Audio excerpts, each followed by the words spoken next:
Hey, good morning, Coach. I appreciate you taking the time with us today.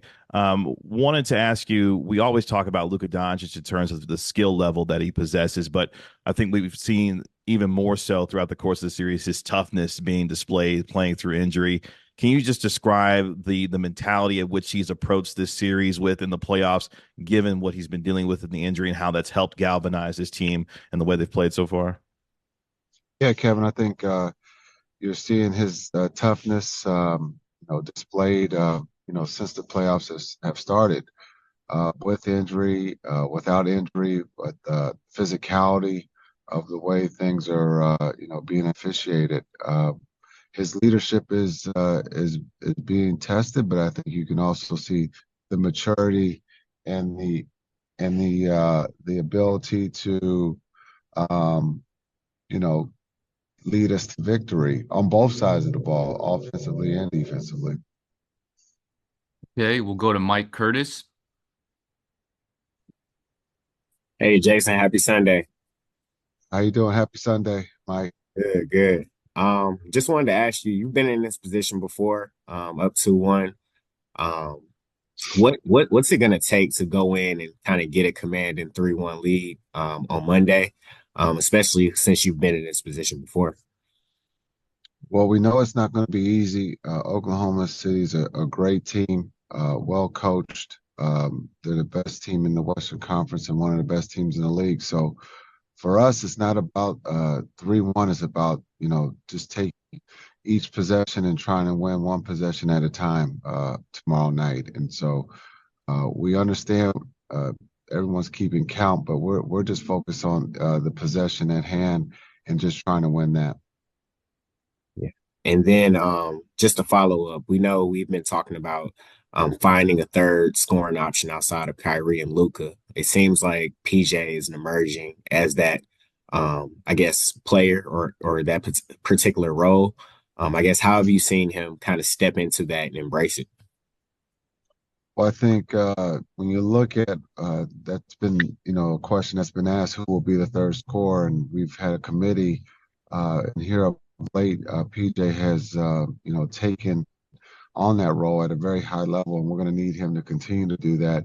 But when you look at Timmy, joining the party, Josh, it's also those guys coming off the bench that have also helped us. But it's good to see, when you have someone that you can go to in the post or who's, able to catch and shoot or also redrive. PJ has the skill set to be that third scorer on that night or even that second scorer if, our stars are being double teamed. Appreciate it. We'll go to Thank you, Mike. Howard Chen, ESPN 10 cent. Hey there, Coach. Yeah, on the same topic, PJ. I mean, obviously, a series is full of adjustments and everything like that. And if teams didn't know about PJ before, they certainly know about him now. So, what kind of adjustments do you expect the Thunder to make going forward, including tomorrow?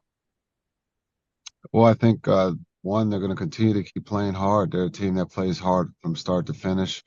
They will account for PJ, on the offensive end.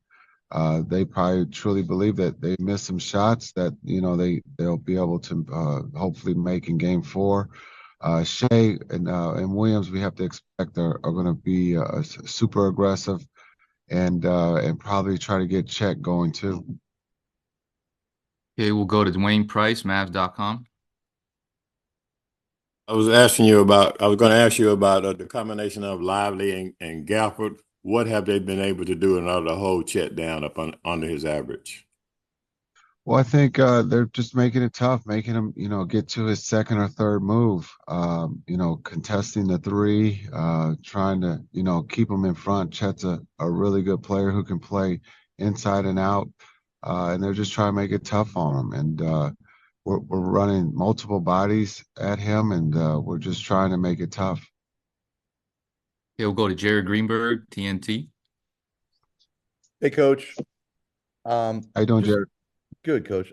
Just curious, when you guys when you draft Lively and then you get Gafford and you obviously had some other options there, your ability yesterday to go vertical and really expand the game by going above the rim, how much of that was kind of the thinking of that we could be big but also play vertical above the rim? I think when you look at you talk about Luka and his ability to run the pick and roll and being able to throw the lob to the center, to be able to have not just one but to have two, 48 minutes at times of one of those guys on the floor, just helps Luka have a added weapon. We would like to convert a couple more than we did yesterday afternoon. But to be able to have that as a weapon has helped us not just on the offensive end but also on the defensive end. Okay.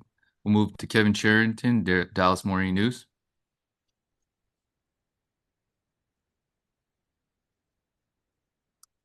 Kevin. Jason, do you feel like in any way with Kyrie, obviously he's doing a great job scoring in the second half and feeling his way into the game, but with Luka's clearly been hampered somewhat by his injuries and the things that's happened to him, would you like to see him be more aggressive in the first half? Yeah, I think just understanding Kai's ability to take over a game. One of the things that we've talked about is just he has a great feel of when to go.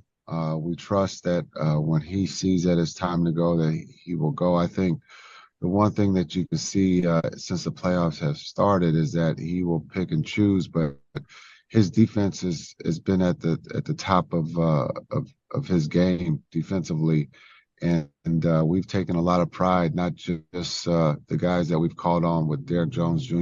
and PJ and Gav for D Live. But Luka and Kai have been playing defense at a high level. They know that they're going to be called into the pick and roll.